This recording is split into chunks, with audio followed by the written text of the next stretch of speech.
তোমরা তো আমার আগের ব্লগগুলোতে সব কাটেলকে দেখেছো, ওর গায়ে ঝাঁকড়া ঝাঁকড়া পশম, আর এই পশমগুলোর জন্যই সবাই বলে খুব কিউট লাগে। কিন্তু হলে কি হবে, আজকে পুরো ন্যাড়ামুন্ডি করে দেওয়া হচ্ছে ওকে, কারণ ওর সারা গায়ে চাকা চাকা ঘাও হয়েছে, খুব কষ্ট পাচ্ছে আর গরম আসছে।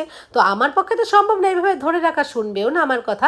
সেই জন্য ডল আজকে এসছে, এইগুলো আজকে সব কাটিয়ে ওকে পরিষ্কার করে দেওয়া হবে। কাডেল কাডেল, তোকে আয়নার সামনে এবার দাঁড় করাবো, তুই নিজেকে দেখে নিজেই চিনতে পারবি না। শনিবারের দিন আমি চলে গেলাম ফ্ল্যাটে। তার কারণটা কি জানো, আমার ফ্ল্যাটের ঠিক ওপরের ফ্ল্যাটের হচ্ছে রিঙ্কিদের ফ্ল্যাট। ওদের ফ্ল্যাটে আজকে কালী পুজো নেমন্তন্ন করেছে, সন্ধ্যেবেলায় যাব। কিন্তু সকালবেলায় গিয়ে আমি ভাবলাম একটু প্রসাদ কেনার জন্য ওকে টাকা দিয়ে আসি, কারণ পুজো শুরু হয়ে যাবে কখন, আমি যেতে যেতে যদি দেরি হয়ে যায়। তারপর ফ্ল্যাটে ঢুকে একটু পরিষ্কার পরিচ্ছন্ন করে বাড়ি চলে আসলাম। এসে দেখি ভাই আর অর্চি এসে, ভাই আমাদের সাথে একটু দরকারও ছিল। আর ভাইকে দেখে কাটেল দেখো কি পাগলের মতো করছে। মানে আমাদের যে চেনা লোক আত্মীয় স্বজন ও ঠিক চেনে, এর মধ্যে সন্ধেবেলায় আবার দিশা আর ছোট দিয়ে এসছে, শেষা দিয়ে এসছে। বললাম মিঠিকে কেন আনিসনি?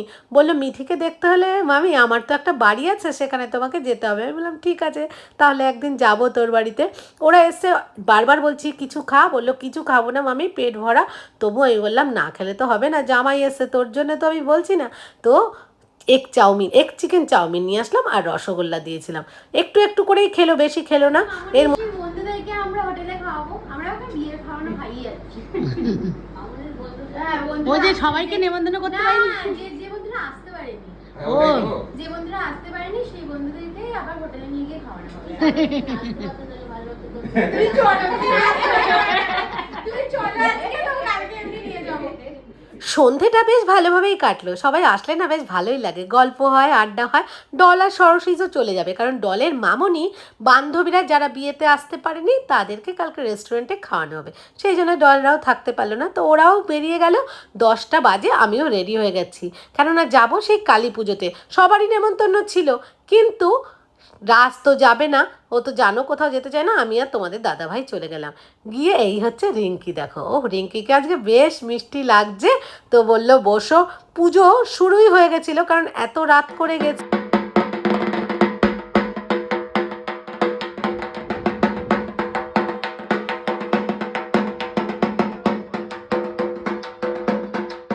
মায়ের মুখটা যে কি অসাধারণ লাগছিল। মাকে বললাম মা তুমি আমার বাড়িতে কবে আসবে? আমারও খুব ইচ্ছা মাকে একবার আমার বাড়িতে আনা, দেখি কবে আনতে পারি। তারপরে খেতে চলে গেলাম। তোমাদের দাদাভাই ওপরে ফ্ল্যাটে বসেছিল, ও বলে ওই ভিড়ের মধ্যে আমি আর যাব না। আমি বললাম ঠিক আছে, খেতে বসে তোমাকে ডাকবো। ও তালা টালা দিয়ে আসলো নিচে, তারপরে খেতে বসলাম। আমার গৃহপ্রবেশের ব্লগ যারা দেখেছো তারা তো দেখেছো, নিচে যেই জায়গাটায় খাওয়া দাওয়া হয়েছিল সেই জায়গাটায় এক পাশে পুজো করা হয়েছে আর এক পাশে খাবার দাবারের ব্যবস্থা করা হয়েছে। অনেক কিছুই ছিল জানো তো, ভেজিটেবিল চপ, কাসুন্দি, বেগুনি, ফ্রাইড রাইস, আলুর দম, আর ছিল চাটনি, পাঁপড়, পায়েসের মধ্যে রিঙ্কি আবার বললো ভালো করে খেয়েও মিঠু দিয়ে। আমি বললাম আমাদের খাওয়ার ব্যাপারে বলতে হবে না, রান্নাবান্না খুবই ভালো হয়েছে। অনেক লোকজনই বলেছে জানো তো, এত রাত্রে খাচ্ছি তারপরেও দেখি লোক গিজগিজ করছে। মাসিমাও এর মধ্যে এসেছিলো, মানে রিঙ্কির মা, বলতে বললাম ঠিক মতো খেয়েছি, কোনো চিন্তা নেই। ডলরাজকে আবার ভিডিও কল করে মাকে একটু দেখালাম, তারপরে আস্তে আস্তে এবার বাড়ির দিকে চলে আসছি। আজকের মতো ব্লগটা এখানেই শেষ করছি, এরপর নেক্সট ব্লগ নিয়ে খুব তাড়াতাড়ি